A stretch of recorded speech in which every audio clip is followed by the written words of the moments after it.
Welcome aboard, passengers. Mega Sim here. How are you doing? Hopefully you are doing well.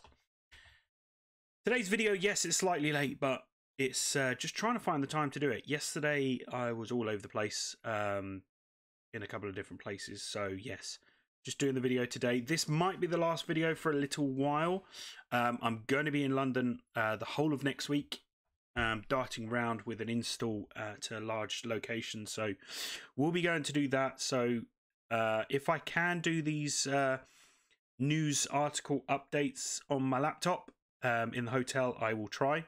But yeah, just wanted to go through the latest news article, which is the Train Sim R2 Rush Hour creating 24-hour timetables. Now again, we're going through this article as if we're reading it together instead of just looking at photos, because I think you guys like this. So today we're going to, or yesterday we're going to be talking to Joe Burgess and Michael Alexander. So why are timetables important for the upcoming rush hour expansion? Well, timetables, as we know, are what's required for trains to move, and that's how the simulation can be told where to move the trains, get the trains to move to.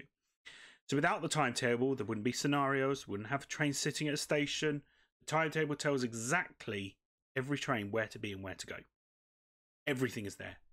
You can pick up and go. All of the AI is there, runs 24 hours. So you don't have to go back to the menu if you don't want to. You can finish, get out of the train, go somewhere else, stick with a particular train all day, like a real driver would. Yes, love it, Joe. Boston Station is between multiple lines, so not just the NEC. So using the timetables, additional AI traffic around the Boston Station area is being added to represent traffic from all lines that the NEC meets up with before entering the main station. Michael said that there are extra rail vehicles added to the Riser Dresden. This has allowed them to implement more services without having to enable multiple dependencies on other DLCs. So we know that the Riser Dresden does have quite a few locos on, which you kind of already have, but that's just to ensure that you don't have the layers from the other DLCs. That's what they're kind of saying here. London to Brighton, this is traditionally a busy route. On most other railways, the service frequency increases during peak areas and then comes off, but London to Brighton is different. The line runs at maximum capacity all day. Kind of like the Bakerloo line. No, I'm not going to go there. Meaning it should be busy throughout the day, not just at rush hour. So he's currently working on the timetable and exploring ways to represent how they cope with the demand during rush hour. So how long does it typically take to create a timetable? So it depends on how many locos they're providing, how much traffic there's going to be. Glasgow took them 3 weeks. Relatively straightforward, but compare that to London Brighton, nearly 3 months has been worked on that timetable. Significantly longer than normal. That's because of the volume of services, but also these services are more complex. So this is where it goes into something really good, because I know that this happens a lot with Southeastern and with Southern as well. I think it does with Southeastern. Anyway, a 4-carriage train will connect to another one to make 8 carriages. Then they split them in half through the day and then go and connect to another train.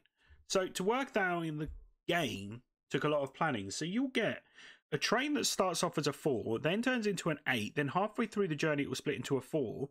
And sometimes you get places where they split into a 4 and go in the opposite direction. You know, that's kind of what happens. Another example is the number of locos for Riser Dresden. There are a lot of services to include into the base game. They had to accumulate all the services and find out where all the trains are going all the time. Sometimes it can be very straightforward, whereas other times it could be incredibly complex. 2 different car 377s, new formation, new service, new formation 2, new service, splits and half joins to the above service. Yeah, so you see it splits, goes down to that one. Yeah, it's pretty manic trying to figure out where all these trains go. But that's where they have to do their homework with the timetable. Anyway, we're going to go through it and then I'll say, you know, what I think at the end. So what's your favourite thing about authoring the timetables? Well, Michael's favourite bit is, you've spent so long with simulating the timetable and you have your fingers crossed that everything works. Seeing that there are no failures or late trains, that sort of, yes, finally done it feeling. And it's all coming together. And Joe said his favourite bit was watching the Playback Tour, which is like a top-down map, just watching all the services move around. He likes seeing it all busy and actually moving, so it's cool that they can spend weeks researching and implementing, and they don't really see much else. But when they see it at the end, all that work has led up to it, and it's so much fun to see. Yeah, so you can see that simulation completion time. So yeah, nice. So the simulation program output log after a successful simulation, showing all services completing but with a few services running late. We will use this log to fix the late running trains. Oh, I hope they go late. That's good. What does authoring a timetable look like? Is it in a spreadsheet or something else? Well, both, Michael said. Planning is done in spreadsheet. Then they take the data from the train operator's website, for example, get all the data into spreadsheet so they can see it visually and then track where all the trains are going. Usually they use the Unreal Engine 4's visual scripting, which looks a bit like a flowchart. If they're using a different engine, you would see piles and piles of code, which would make him nervous when he looks at it. But Unreal Engine's visual scripting is really useful. They've built service patterns as if they were building a flowchart. Joe's a very visual learner, makes it perfect for him, makes it less daunting. So easy that they can click and drag one node to another to help speed up their process. Wow, look at that. Yeah, that's very nodey. There you go, there's the different node. Formation, service, go-to task, end of service, passenger stop, freight, couple and uncouple. Some good stuff in there. We're never going to see this. This is all the stuff that's working on in the background. Do you work from real timetables or are other timetables you create similar? Well, they try and be as authentic as possible. During the planning stage, they collect their information and try to make it as accurate as possible. If there are gaps, they need to fill them in, such as a depot move or a light loco move. They try and put them in as reasonably as possible. But they do have limitations.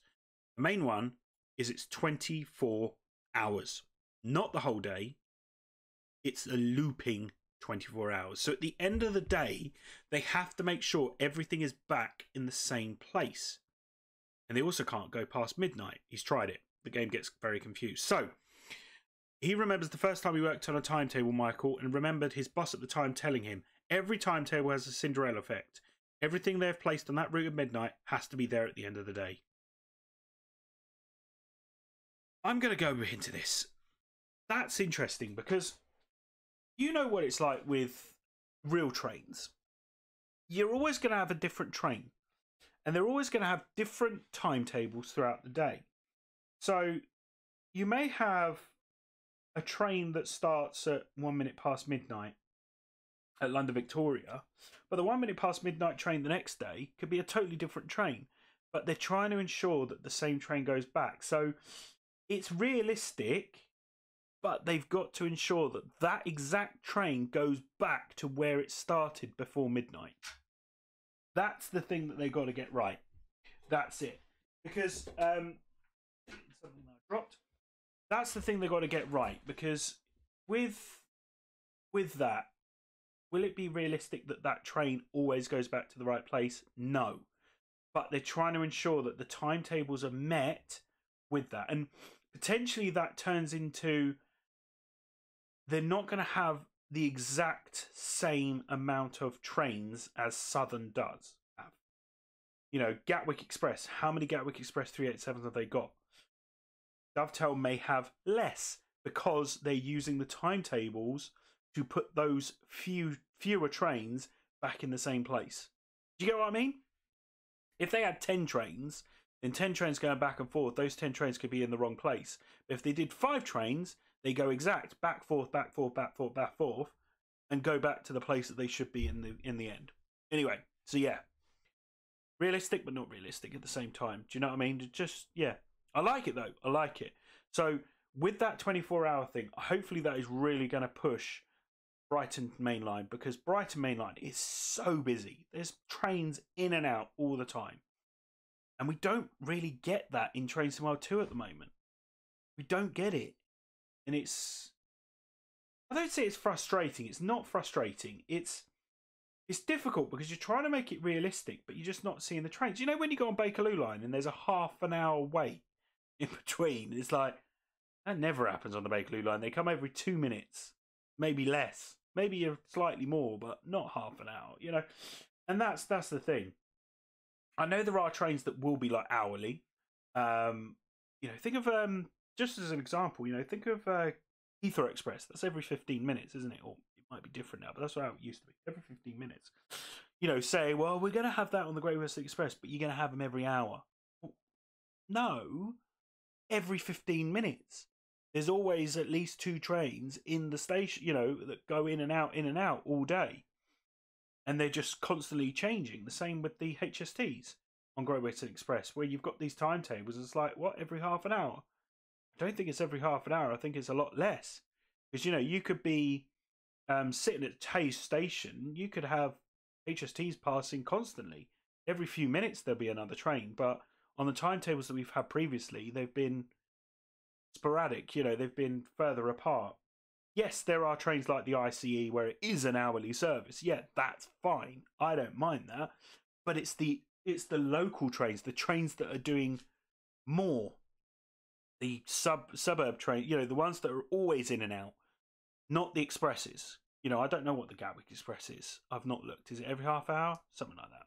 Anyway, so that's all right. But I want to make sure that those 377s coming in and out of London Victoria are coming out how they realistically would do. Not, you know, and that's what rush hour is for me. It is more trains to work with, more trains to choose. You're going to have a timetable that is so long that you're going to take ages to try and find the exact train that you want. But it's going to be, you know, like 11, 11:05, 11:08, 11:10, 11:12. You know, that's what we want. Anyway. I said I was going to do that at the end, and I haven't. Anyway, right. What are we doing? Which do you enjoy most? Researching the service patterns or putting them into the game? Well, Michael likes researching the timetables, mostly because other routes they've done previously had little knowledge before they started the project. So he's learning new things almost every day about all the different places. Some of the logistics on how the timetables work are regionalised. So a lot of timetables in the US where each company will have slightly different ways how they go about moving their stock around. Joe likes putting them into the game. You like seeing the number of services going up. Always gets a smile on his face when he compiles the timetable and it goes into the hundreds. He loves seeing busy timetables. Always love busy routes. Having as much fun with rush hour because this is the perfect add-on for him. Looking forward to the end product and seeing it all running. So this kind of goes into what I was saying. So here we go. Hove Yard to Brighton, Brighton to London Victoria, London Victoria to Brighton, Brighton to London. So yeah, so you see here, you've got them going all the way through. Brighton, London. So yeah, this is what I want to see, and I can't wait to see these timetables. Looking at every single station that they go to. Are we going to get expresses? Are we going to get ones that stop? Are we going to get ones that start at Brighton and stop halfway in the journey? You know, are we going to get the 313s? We don't know. Anyway, how do you enter train times? What do they do to the train? So each formation assigned, the locos, the wagons, the multiple units, then assign a service. If they take Dresden, you have your formation, which is the train that then runs a service, the S1. You then build up each station stop and load and unload tasks for each of its stations, and then carries on until the end, which is when your service pattern's done. The start time for those services are authored by Dovetail. They put them in manually going from what the spreadsheet says. Then they run a simulation that runs the game faster than they can play it. The simulation works out the timings for each of the stops. For them, in between the start time of the service, it starts in the following one. London and Brighton, they've had to do each intermediate station time himself based on the actual timetable. This is because of all the coupling and uncoupling on Gatwick Express. If a train goes to Brighton and couples up to a train that's running ahead of it, which they do, they've got to make sure that the first train gets there first. Then the second train arrives to couple up. They have to keep those times accurate, very accurate to achieve this. Interesting. So making sure that the right train comes in at the right time, does that mean that things are just going to slow down a lot? Are you going to slow it down? You know, if you're the wrong train, you know, you're the first train and you've slowed down and you back everything up, will that interfere with everything running after that? Will you always be late? Don't know. We'll have to wait and see. You mentioned how you've seen the community playing and what you've created. What does it feel like seeing people enjoy your work? It's amazing. Both of them watch streamers playing in their free time. Ooh. Hi, Joe. Hi, Michael. Just in case you're watching. Seeing people enjoy the game is great. You like seeing how other people play to help pinpoint what people enjoy most and where they can improve. Take on board community feedback and make changes for the better where we can. They are making the game for them. After all, yes, you're making the game for us. Thanks, Michael and Joe, for your time and insight. Michael will be joining the Railfan TV team soon, where they'll be going into more depth and demonstrating how timetables are made for Train Sim R2. Excellent. I like this. This news article isn't too bad. Link in the description below with that article anyway. But we've gone through it together, so hopefully you don't need to read it again. Yeah, there are my thoughts as well. 24 hours, I really want to see a busy timetable, especially for London to Brighton, because they are coming in and out all the time. All the time. And that's what we want to see. Oh, sorry. Just taking a bit of water. I got my metal bottle. And the spout's big enough where you can put ice cubes in, so yeah, your drink stays colder for longer. I had it outside and it was still cold. Anyway, yeah. I've enjoyed this. This is good. I like it because, you know, this is what we want to see. We want to see the work being done and we want to know what's happening. We want to be involved a bit more. That's what we want. We want to be involved. And yeah, that's pretty much it from me. As I said, I am in London next week, so I'm going to try and do some train real worlds. I don't know when I'm going to release them though. Depends on the internet. If I can make them, I will. Well, I'll make them, but when I can release them depends on when I can upload them. Okay, because they are in 4K quality, in full 4K. So it just takes a little while, and also I've got to make sure that I've got enough space in my phone to do all the videos and things like that. But anyway, thank you very much for watching. Don't forget to subscribe for more videos from LaMegaSim. Social media links are in the description below. We will see you on the next video. This is MegaSim out of here. And that was quite a long video. But thanks for joining us. Oh, if you are here at the end, put it in the comments. Stay till the end. Thanks, guys. Bye.